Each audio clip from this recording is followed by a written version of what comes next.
welcome to Pinay in Ontario YouTube channel, guys. Ayan, for today's video, nandito kami sa private beach na libre. Ayan. Dito kami palaging naliligo kasi walang masyadong nangungulit. Alam niyo pag pumunta kayo sa sa White Beach, daming nagbebenta, daming nag-o-offer ng masahe, mga bebenta ng jewelry. Ayan. Kaya yung asawa ko, gustong-gusto niya pumunta dito kasi tingnan niyo guys, walang tao. Kami-kami lang. Kanina medyo may naliligo, tapos merong nagbo-boating doon. Ayan, tingnan niyo. May nagbo-boating. Pero malis na. So kami na lang. Kukuha lang ako sandali ng video para ipakita ko sa inyo yung tanawin at saka ang ganda ng weather today. Kaninang umaga umulan, pero ngayon tumigil na at saka lumabas na yung araw. Kaya medyo konting rough yung tubig, pero okay lang. Swimmable pa naman. Pa naman. Ayan. Kumusta na kayo guys? Ayan, ini-enjoy talaga namin yung yung Pilipinas. Kasi uwi na kami soon. Ayan. Tinatry ko lang yung yung bagong camera. Kasi pumunta ako sa Maynila nung petsa 1. Dinala ko yung luma kong yung isang camera. Kasi meron akong yung DJI Pocket 3. Meron ako. Kaso lang kabibili ko lang siya nung wala pa isang taon. Mag-iisang taon next month. Binili ko nung November sa Cebu. Nung pagdating namin, nakatira kami sa Cebu. Binili ko siya doon sa isang mall. Kaso lang, I think 2 months ago na pansin ko hindi na nag-flip-flip yung pinaka-camera niya. Hindi na siya nag-horizontal. Tapos na lang siya talaga. So, ang ginawa ko, nag-email ako sa company na meron akong problema sa camera. Tapos very naman sila, very accommodating. Nila kaagad na in-email ako kaagad.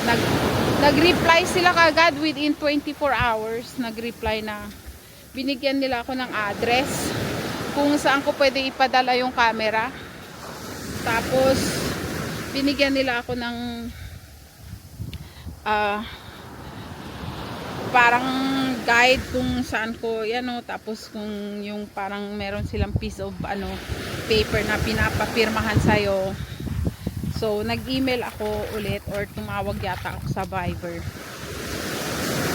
Sumasagot naman sila. Meron din silang sa may customer service doon sa sa repair center sa may Makati. So ang ginawa ko, kasi papunta na rin ako ng Maynila, may susunduin ko yung nephew ko. Ayan siya. Susunduin ko yung pamangkin ko, kapatid ng kapatid ko. Ay, anak ng kapatid ko, sorry. So, sabi ko susunduin ko rin na naman. So, dinala ko na lang siya ng personally doon sa sa repair center. So, I'm lucky kasi ang ginawa nila, tinignan yung unit, tapos hindi na tingnan nyo guys, yung mga bangka, hindi na sila nagpa ano ba tawag dun, they don't think twice tinignan lang yung unit, nakita nila na parang meron talaga siyang major issue doon sa spring yata or sa magnetic, doon sa pinaka-magnetic yata, doon sa para magi-stay siya naka-horizontal.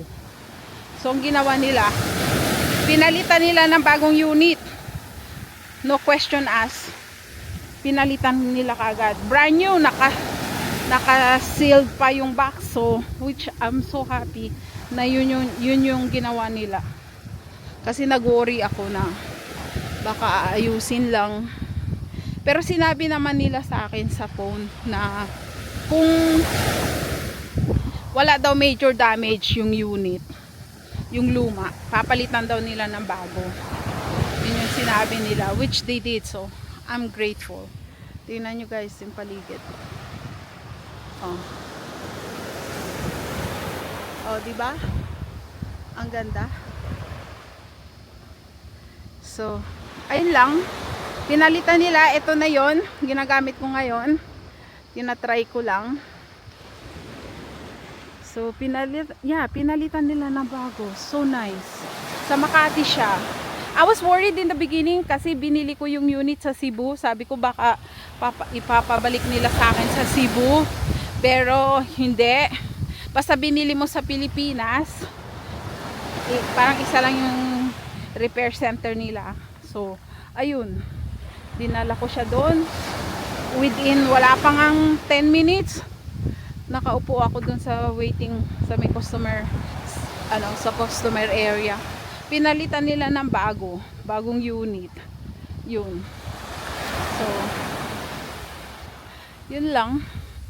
So, ito yung camera na yan. Sinusubukan ko siya. Ayan, tingnan nyo. Napakaliwanag. Maganda siya kasi may stabilizer na siya. DJI Pocket 3. Pero meron siyang nire-recommenda sa akin yung bago. Parang GoPro yata, GoPro na ano siya, made of same company din. Yun lang. Ayan, pauwi na kami.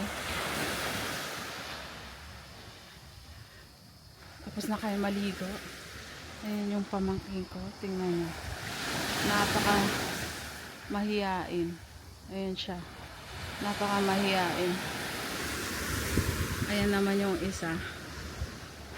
Walang damit. Ayan lang guys. So, gusto ko lang magpasalamat sa mga